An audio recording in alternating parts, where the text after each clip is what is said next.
Welcome to స్వతంత్ర TV. నా పేరు రహీం. ముందుగా హెడ్లైన్స్ చూద్దాం. ల్యాండ్ టైటిలింగ్ చట్టం రద్దుకు మంత్రివర్గ ఆమోదం. మెగా డిఎస్సి ద్వారా 16,347 పోస్టుల భర్తీ.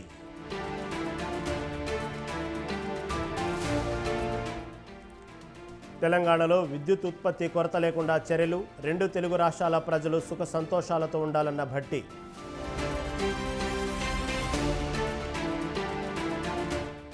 ఎన్డీఏ పాలిత రాష్ట్రాల్లోనే నీట్ పేపర్ లీక్ అయ్యాయి.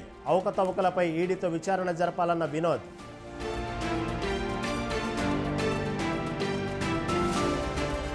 సంజయ్ కుమార్ చేరికతో జీవన్ రెడ్డి మనస్తాపం. బుజ్జగింపుల కోసం మాజీ మంత్రికి ఇంటికి కాంగ్రెస్ నేతలు.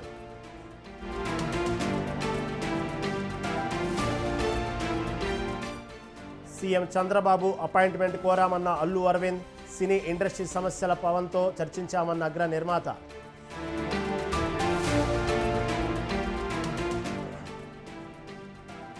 మెట్రో నగరాల్లో రాత్రి 12 వరకు దుకాణాలు. పాత బస్తీలోనూ అనుమతించాలని అసదుద్దీన్ డిమాండ్.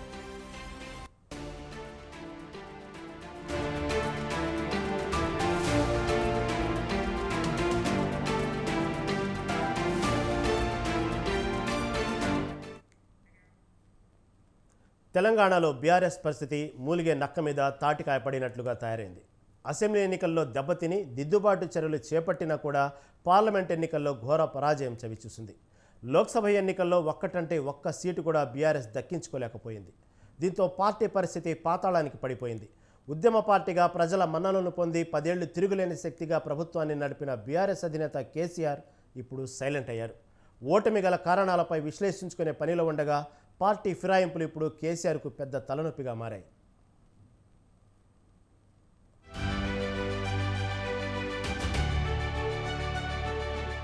తెలంగాణ రాష్ట్రంలో బీఆర్ఎస్ పరిస్థితి దినదిన గండంగా మారింది. పార్టీ ఎమ్మెల్యేలు ఒక్కొక్కరుగా చేజారిపోతున్నారు. అధైర్యపడొద్దు, మళ్లీ మనకు మంచి రోజులు వస్తాయని అధిష్టానం ధైర్యం చెప్పినా కూడా రోజుకో ఎమ్మెల్యే జంప్ అవుతున్నారు. దీంతో బీఆర్ఎస్ మనుగడే ప్రశ్నార్థకమైంది. గత 10 ఏళ్లలో బీఆర్ఎస్ అధినేత కేసీఆర్ చరిష్మా కారు గుర్తుతోనే చాలా మంది ముక్కు మొహం తెలియని అభ్యర్థులు ఎమ్మెల్యేలుగా గెలుపొందారు. 10 ఏళ్లు అధికారంలో ఉన్న బీఆర్ఎస్ ప్రభుత్వం ప్రతిపక్షంలో ఉన్న ఎమ్మెల్యేలను తన పార్టీలో చేర్చుకుంది. దాదాపుగా ప్రతిపక్షం అనేదే లేకుండా చేయాలనే యోచనలో ఉంది. కానీ ఆనాడు ప్రతిపక్షంలో కాంగ్రెస్ నేతలు పార్టీ ఫిరాయింపులను తప్పుపడితే బీఆర్ఎస్ పట్టించుకోలేదు. తమ సంక్షేమం, అభివృద్ధి పనులు నచ్చే పార్టీలో చేరుతున్నారంటూ చెప్పుకొచ్చింది.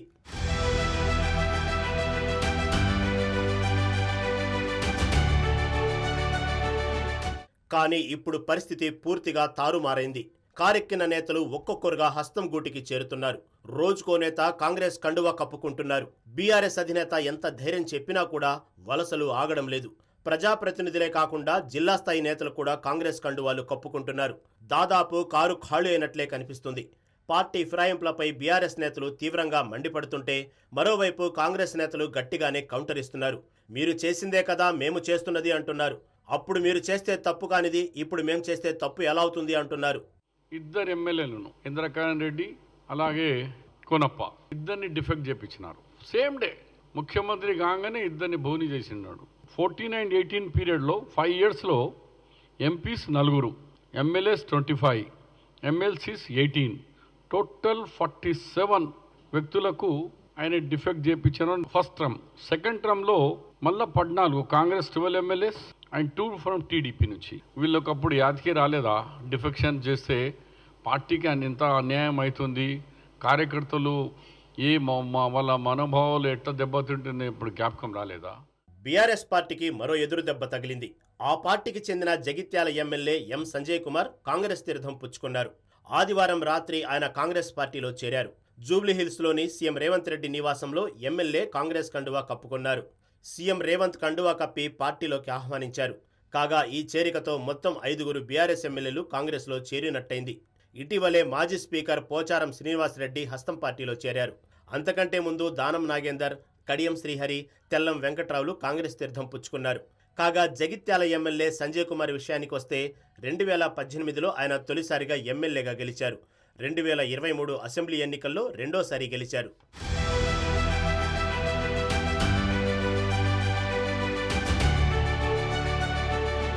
జగిత్యాల ఎమ్మెల్యే సంజయ్ కుమార్ కాంగ్రెస్లో చేరిక ఆ పార్టీలో చిచ్చురేపింది. ఎమ్మెల్సీ పదవికి కాంగ్రెస్ సీనియర్ నేత మాజీ మంత్రి జీవన్ రెడ్డి రాజీనామా చేసే యోచనలో ఉన్నారు. బీఆర్ఎస్కు చెందిన జగిత్యాల ఎమ్మెల్యే సంజయ్ కాంగ్రెస్లో చేరారు. తనకు సమాచారం లేకుండా సంజయ్ కుమార్ను పార్టీలో చేర్చుకోవడంపై తీవ్ర మనస్తాపం చెందారు. దీంతో ఎమ్మెల్సీ పదవికి రాజీనామా చేసే యోచనలో జీవన్ రెడ్డి ఉన్నారు. ఈ విషయంపై తన అనుచరులతో సమావేశమై భవిష్యత్తు కార్యాచరణపై చర్చించనున్నట్లు తెలుస్తోంది.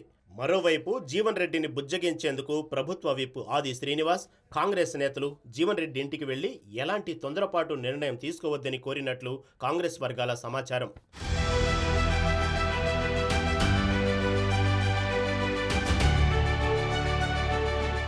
ఎమ్మెల్యే దానం నాగేందర్పై అనర్హత వేటు వేయాలని శాసనసభ స్పీకర్ గడ్డం ప్రసాద్ కుమార్ను బీఆర్ఎస్ ఎమ్మెల్యేలు కోరారు.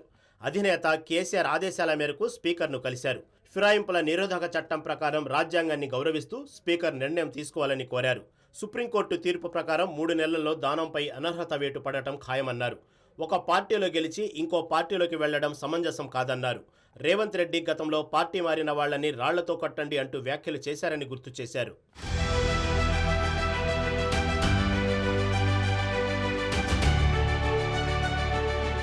మరోవైపు తెలంగాణ ప్రభుత్వ సలహాదారు షబ్బీర్ అలీ పార్టీ ఫిరాయింపులపై ఘాటు వ్యాఖ్యలు చేశారు. పార్టీ ఫిరాయింపులను ప్రోత్సహించేది కేసీఆర్ అని అన్నారు. గతంలో బీఆర్ఎస్ ప్రభుత్వం కాంగ్రెస్ ఎమ్మెల్యేలతో పాటు ఎమ్మెల్సీలను కూడా లాక్కుందన్నారు. ఆనాడు పార్టీ ఫిరాయించిన ఎమ్మెల్యేలపై అనర్హత వేటు వేయమంటే పట్టించుకుని వాళ్లు నేడు ఎందుకు గగ్గోలు పెడుతున్నారన్నారు. మీరు చేస్తే న్యాయం, మేము చేస్తే అన్యాయమా అంటూ ప్రశ్నించారు. శాసనసభలో భట్టి విక్రమార్కకు ప్రతిపక్ష హోదా లేకుండా చేసింది మీరు కాదా అంటూ బీఆర్ఎస్ నేతలను ప్రశ్నించారు. శాసన మండలిలో తనకు ప్రతిపక్ష నేత హోదా తొలగించిన విషయాన్ని కూడా ఆయన గుర్తు చేశారు. ఇవాళ మాట్లాడేటప్పుడు సిగ్గు శరంతో చూసుకొని మాట్లాడండి. ఇది మీ కేసీఆర్ పుట్ట చరిత్ర. అంటే ఇంతమందిని డిఫెక్షన్ చేయించిన ఆయన. అలాగే నేను as a leader of the opposition కౌన్సిల్లో ఉంటే నా దగ్గర నుంచి 4 ఎమ్మెల్సీలను డిఫెక్ట్ చేయించి నాది MLC leader of the opposition పోయింది. ఒక మైనారిటీ లీడర్గా ఆయన, ఒక దళిత్ నాయకుడుగా ఆయనే పోయింది. అంటే నువ్వు ఎవరికి వదిలినావా కేసీఆర్?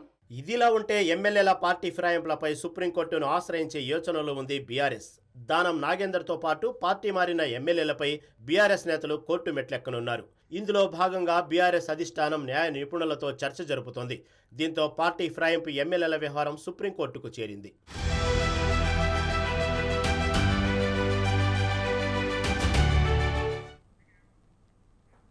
హైదరాబాద్ విజయవాడ హైవేను 6 లైన్ల రహదారిగా మార్చాలని కేంద్రాన్ని కోరామని తెలంగాణ మంత్రి కోమటిరెడ్డి వెంకటరెడ్డి అన్నారు. ఢిల్లీలో కేంద్ర మంత్రి నితిన్ గడ్కరీతో కోమటిరెడ్డి భేటీ అయ్యారు. రోడ్లు, రహదారుల అభివృద్ధి కోసం కేంద్రం ప్రవేశపెట్టిన భారత్ మాల స్థానంలో కొత్త విధానం రాబోతుందని చెప్పారు. ఉప్పలు, ఘట్కేసర్ మధ్య రహదారి 40% పూర్తయిందని తెలిపారు. రహదారి పనులు త్వరగా పూర్తి చేస్తామని కేంద్ర మంత్రి హామీ ఇచ్చారని చెప్పారు. హైదరాబాద్ విజయవాడ జాతీయ రహదారిని 6 లేన్లుగా మార్చే, అది ఒక దేశంలోనే ఎక్కువ ట్రాఫిక్ ఉన్న రోడ్డు. 60,000 వెహికల్స్ పర్ డే వస్తాయి. జిఎంఆర్ అనే సంస్థ టోల్ రోడ్ తీసుకొని యాక్చువల్గా 2024లోనే 6 లేన్గా కంప్లీట్ చేయాలి. కానీ వాళ్ళు వివిధ కారణాలు చూపిస్తూ కోర్టుకెళ్తూ దాన్ని 6 లేన్గా టేకప్ చేయలేదు. ఎన్నో యాక్సిడెంట్లు అయ్యి ఎంతోమంది చనిపోవడం, ఎంతోమంది హ్యాండిక్యాప్డ్ కావడం జరుగుతుంది. దాన్ని నేను ఎంపీగా ఉన్నప్పుడు ఆనరబుల్ మినిస్టర్ గడ్కరీ గారిని అడిగితే 375 కోట్లతో 17 యాక్సిడెంట్ స్పాట్ గుర్తించి 370 కోట్లు శాంక్షన్ చేయడం జరిగింది. శాంక్షన్ చేసిన తర్వాత 2 సార్లు జిఎంఆర్ వారు కోర్టుకు పోయింది. మళ్ళీ దాన్ని క్యాన్సిల్ చేస్తే 3rd టైం మళ్ళీ టెండర్ పిలిచి. కేటీఆర్ అసలైన కోతల మాస్టర్ అని కిసాన్ కాంగ్రెస్ జాతీయ అధ్యక్షుడు కోదండరెడ్డి అన్నారు. రైతులకు 2 లక్షల రుణమాఫీ చేయడం కేటీఆర్కు ఇష్టం లేనట్లుందని ఆరోపించారు.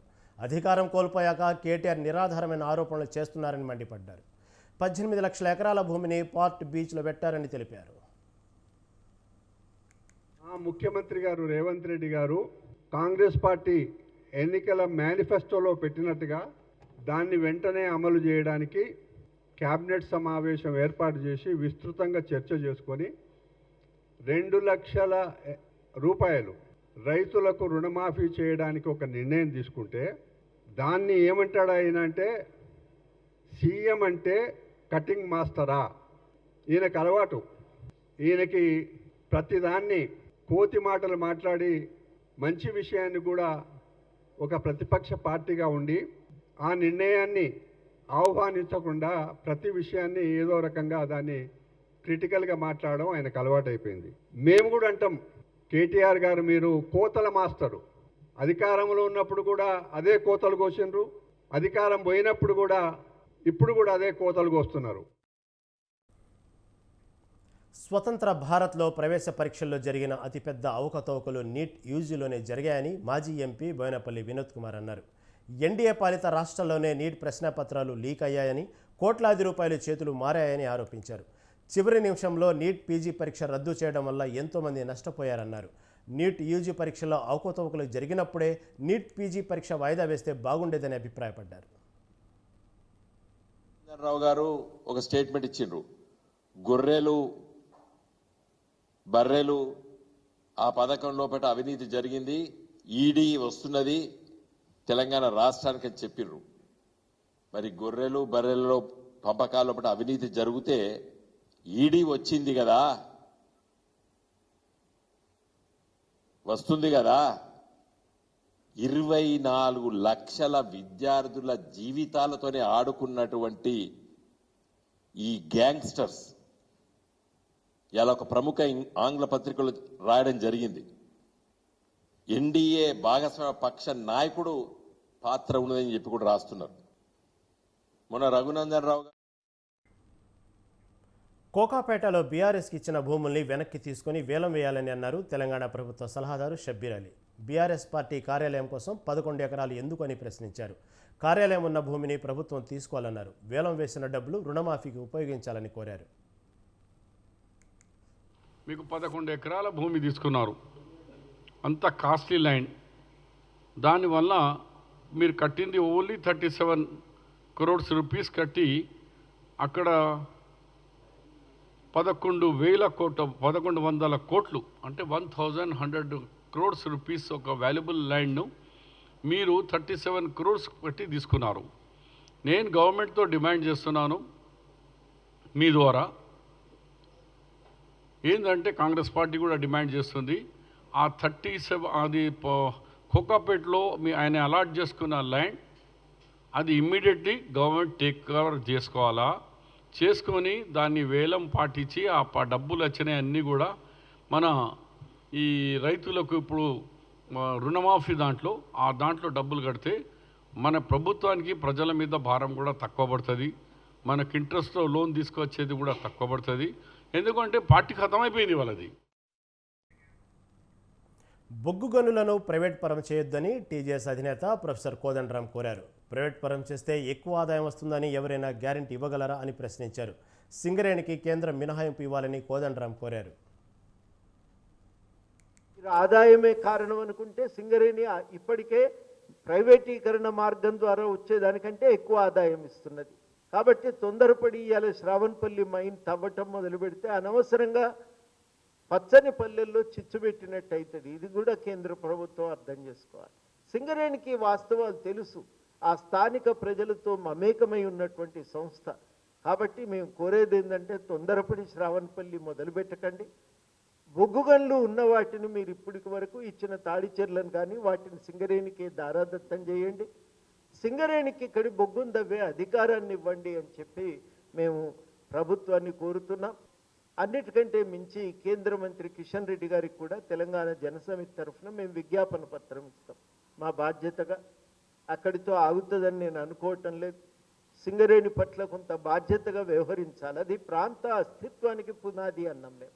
అట్లాంటి కంపెనీ విషయంలో చాలా జాగ్రత్త.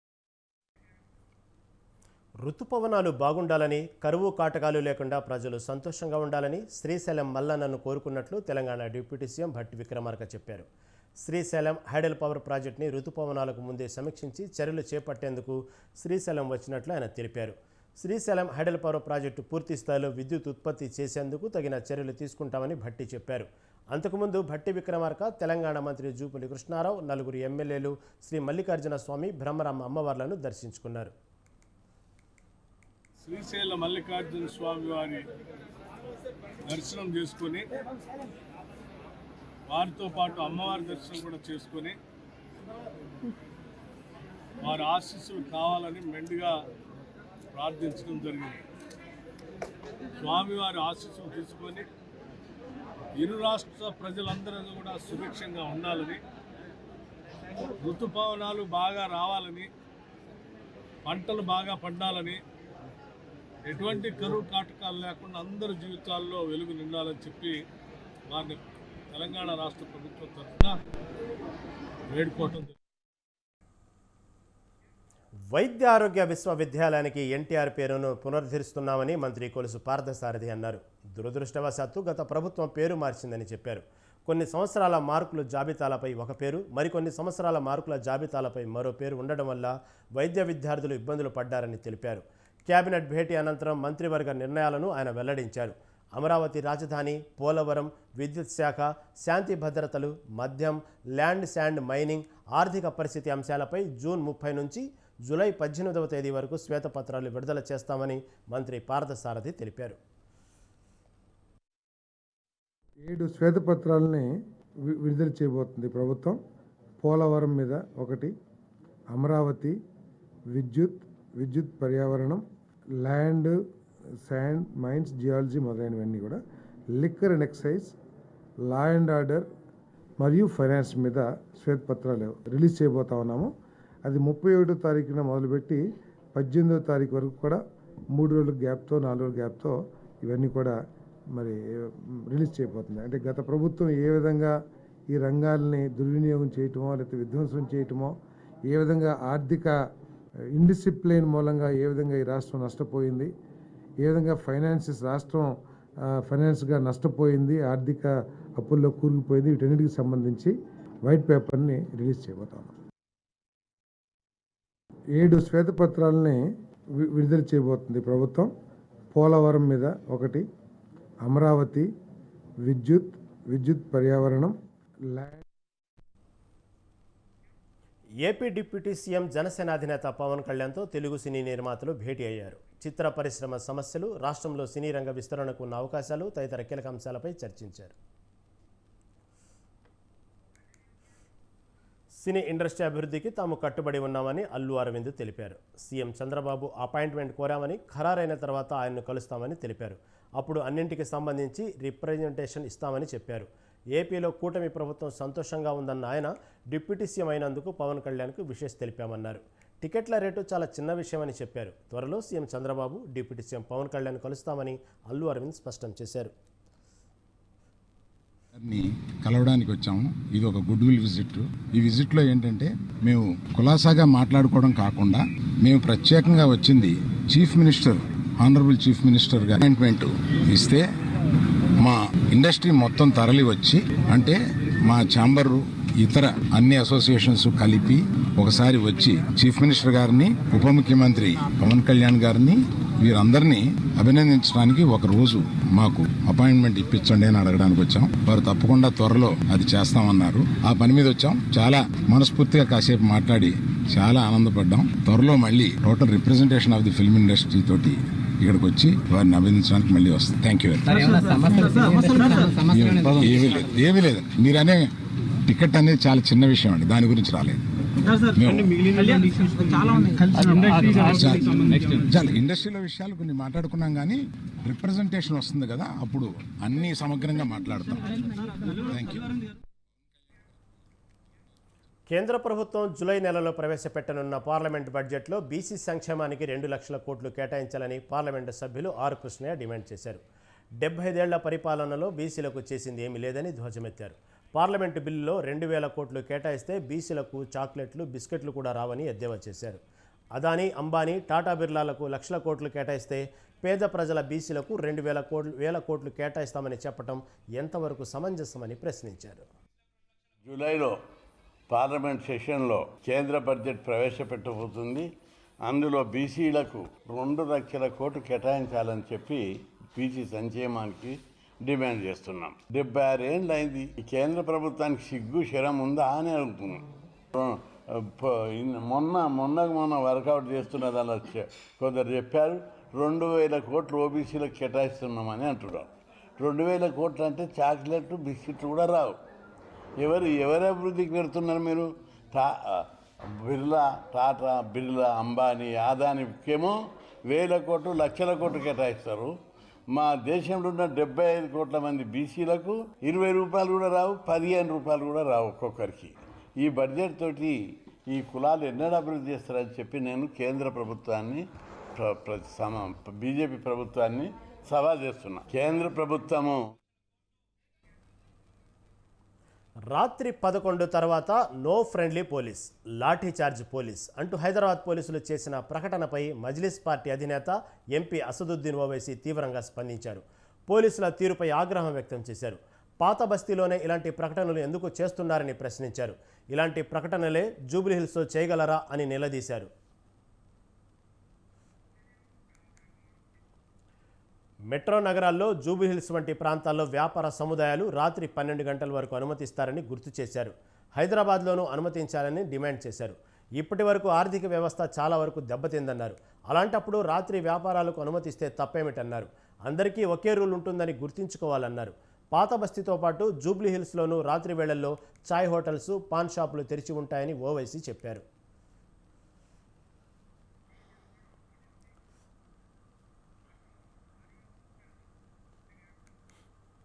ప్రజలు వరుసగా మూడోసారి సేవ చేసే అవకాశం ఇచ్చారని, ఈ దఫాలో 3 రెట్లు అధికంగా పనిచేస్తామని చెప్పారు ప్రధాని మోదీ. 18వ లోక్సభలో విపక్షం బాధ్యతాయుతంగా వ్యవహరించాలని కోరారు. జనహితం కోసం సభ్యులు ఈ అవకాశాన్ని ఉపయోగించుకోవాలన్నారు. ఎమర్జెన్సీ ద్వారా ప్రజాస్వామ్యంపై పడిన మచ్చకు రేపటితో 50 ఏళ్లు మోదీ అని గుర్తు చేశారు. 50 ఏళ్ల కిందట జరిగిన తప్పు మరెవరు చేయకూడదని ప్రధాని పేర్కొన్నారు. సామాన్య ప్రజల ఆకాంక్షలకు తగినట్లుగా పనిచేయాలని కోరారు. ఈ నేపథ్యంలోనే కొత్త లోక్సభ సభ్యులకు ప్రధాని మోదీ స్వాగతం పలికారు. కొత్త ఆశలు, కొత్త ఉత్సాహంతో ముందుకు సాగాలని పిలుపునిచ్చారు. देशवासियों को विश्वास दिलाता हूं कि आपने हमें जो तीसरी बार मौका दिया है, 2 बार सरकार चलाने का अनुभव हमारे साथ जुड़ा है। मैं देशवासियों को आज विश्वास दिलाता हूं कि हमारे तीसरे कार्यकाल में हम पहले से 3 गुना ज्यादा मेहनत करेंगे।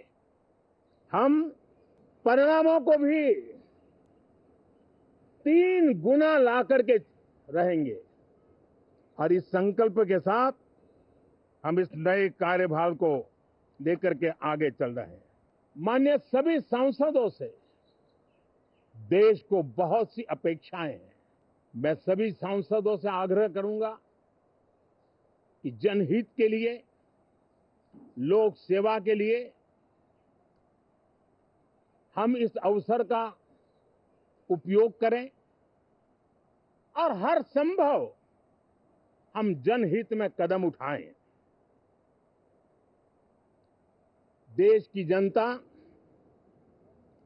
विपक्ष से अच्छे कदमों की अपेक्षा रखती है। अब तक जो निराशा मिली है, शायद इस 18वीं लोकसभा में विपक्ष देश के सामान्य नागरिकों की विपक्ष के नाते उनकी भूमिका की अपेक्षा करता है। 18వ లోక్సభ తొలి సమావేశాలు సోమవారం ప్రారంభమయ్యాయి. ఉదయం 11 గంటలకు సభ ప్రారంభం కాగానే ప్రొటెం స్పీకర్ భర్తృహరి మహతాబ్ సభ్యులతో ప్రమాణ స్వీకార కార్యక్రమం చేపట్టారు. లోక్సభ పక్ష నేతగా ప్రధాని మోదీ తొలుత ఎంపీగా ప్రమాణ స్వీకారం చేశారు. ఆయన పొడియం వద్దకు రాగానే ఎన్డీఏ కూటమి సభ్యులంతా మోదీ మోదీ అంటూ నినాదాలు చేశారు. అనంతరం కేంద్ర మంత్రులు, ఇతర సభ్యులతో ప్రొటెం స్పీకర్ లోక్సభ సభ్యులుగా ప్రమాణం చేయించారు.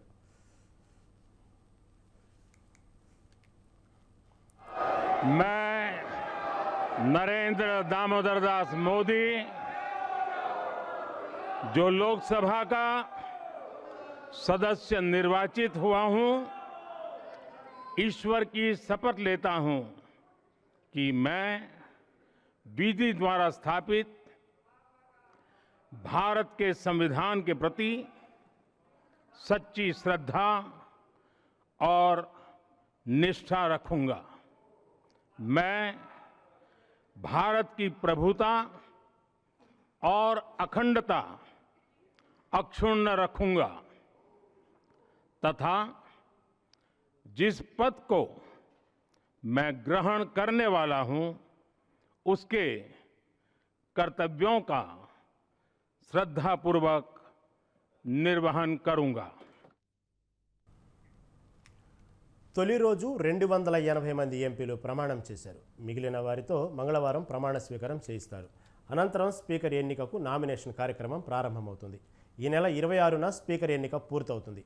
27న రాజ్యసభ కూడా ప్రారంభం కానుంది. అదే రోజు ఉభయ సభలను ఉద్దేశించి రాష్ట్రపతి ద్రౌపది ముర్ము ప్రసంగించనున్నారు.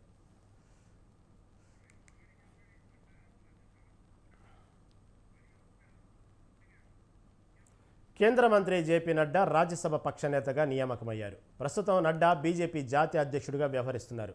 ప్రస్తుతం లోక్సభ పక్ష నేతగా ఉన్న పీయూష్ గోయల్ ముంబై నార్త్ నియోజకవర్గం నుంచి ఎంపీగా గెలుపొందారు. దీంతో ఆయన స్థానాన్ని నడ్డా భర్తీ చేశారు. నడ్డా మొదటిసారిగా ఏప్రిల్ 3, 2012న రాజ్యసభకు ఎన్నికయ్యారు. మరోవైపు బీజేపీ చీఫ్గా నడ్డా పదవీకాలం ఈ నెలతో ముగియనుంది.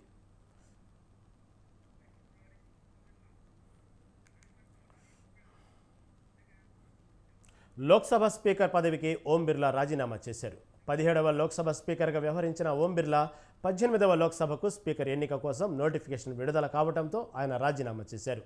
స్పీకర్ పదవి కోసం నామినేషన్లకు మంగళవారం మధ్యాహ్నం 12 గంటల వరకు తుది గడువు విధించారు. ఈ నెల 26న లోక్సభ స్పీకర్ ఎన్నిక జరగనున్నది.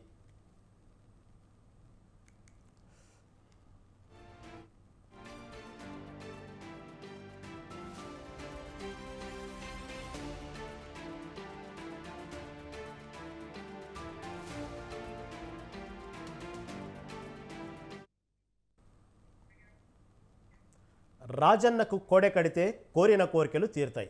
దంపతులు కోడె మొక్కు తీర్చుకుంటే పండంటి సంతానం కలుగుతుంది. ఇది వేములవాడ రాజన్నపై భక్తుల విశ్వాసం. తెలంగాణ రాష్ట్రంలోనే ప్రసిద్ధ శైవ క్షేత్రంగా విరాజిల్లుతున్న వేములవాడ శ్రీ రాజరాజేశ్వర స్వామి దేవస్థానం అంటే అందరికీ ముందుగా గుర్తుకొచ్చేది కోడె మొక్కులు. కోడెగిత్త మొక్కుల ద్వారానే ఆలయానికి అధిక ఆదాయం లభిస్తుంది. ఇంతటి విశిష్టత కలిగిన దేవాలయంలో కోడెల సంరక్షణలో అధికారులు అలసత్వం వహిస్తున్నారనే ఆరోపణలు ఉన్నాయి.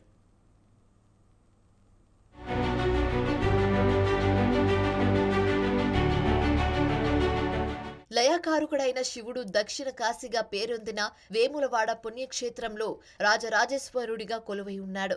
తెలంగాణ రాష్ట్రం రాజన్న సిరిసిల్ల జిల్లాలో నెలకొన్న ఈ పవిత్ర క్షేత్రం పౌరాణికంగా, చారిత్రకంగా విశిష్టత సంతరించుకుంది. భాస్కర క్షేత్రంగా, హరిహర క్షేత్రంగా ఈ క్షేత్రం కీర్తింపబడిందని భవిష్యోత్తర పురాణంలోని రాజేశ్వర ఖండం తెలియజేస్తుంది. చారిత్రక ఆధారాలను బట్టి ఈ పురాణత క్షేత్రం పశ్చిమ చాణక్యుల కాలం నుంచి ఉన్నట్టు తెలుస్తుంది. పురాతత్వ ఆధారాలను బట్టి పశ్చిమ చాణుక్య ప్రభువులు వేములవాడ రాజరాజేశ్వరి స్వామి ఆలయాన్ని నిర్మించినట్టు తెలుస్తుంది.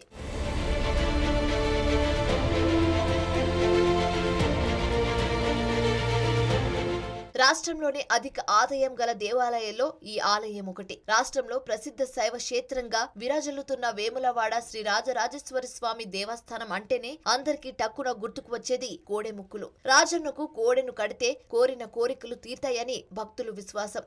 ఇదే కాక సంతానలేమితో అల్లాడే దంపతులు ఇక్కడ కోడె గిత్తను కడితే తప్పక సంతతి కలుగుతుందనే నమ్మకం భక్తులో గాఢంగా ఉంది.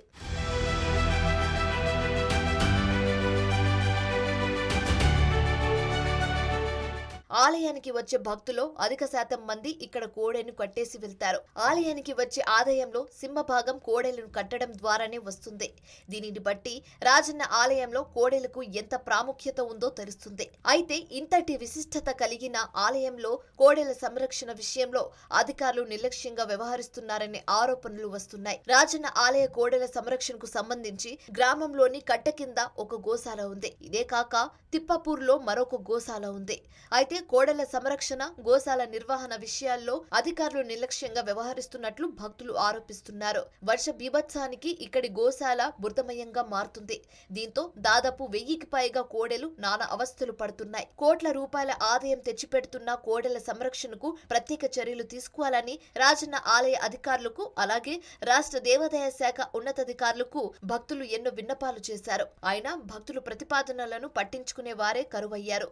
దీనిపై విశ్వ హిందూ హిందూ పరిషత్ నాయకుడు నాగుల రాముగౌడ్ ఆగ్రహం వ్యక్తం చేశారు. అధికార నిర్లక్ష్యం వల్లే కోడెలు దీనవస్థలో జీవిస్తున్నాయని, కొన్ని మృత్యువాత పడుతున్నాయని ఆయన ఆవేదన చెందారు. దక్షిణ కాశీగా పేరుగాంచిన శ్రీ రాజరాజేశ్వర స్వామి దేవస్థానంలో కోడెల ద్వారా దేవస్థానానికి సగభాగ ఆదాయం అలాంటి కోడెల ద్వారానే వస్తుంది. అలాంటి కోడెలకు సరైన వసతి లేదు. ఈ చలవ పందిలు వేసి వీటిని తాత్కాలిక మరమ్మతు చేయడం వల్ల ఇక్కడ చూస్తూ ఉంటే వర్షపు నీటితో ఈ బురదలో టోటల్గా ఈ గోవులు అన్నీ బొరడం వల్ల ఈ వర్షాకాలంలో వచ్చేటువంటి సీజన్లో ఉన్నటువంటి వ్యాధులు కూడా సోకి వాటి మృత్యువాత పడడం జరుగుతుంది. వాటికి ఎలాంటి వసతి కూడా లేదు. మేమేం కోరుతున్నామంటే తాత్కాలిక పందిర్లు కాదు, పెద్ద ఎత్తున వీటికి రేకుల షెడ్లు వేయించి వీటిని కాపాడవలసిన బాధ్యత దేవస్థానం అధికారులకు ఉంది.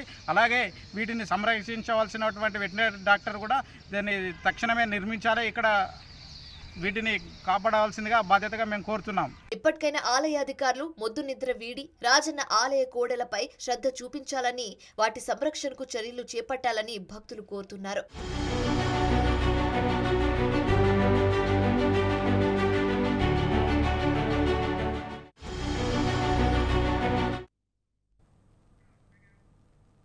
ఇవి ఇప్పటివరకున్న అప్డేట్స్. కీప్ వాచింగ్ స్వతంత్ర టీవీ.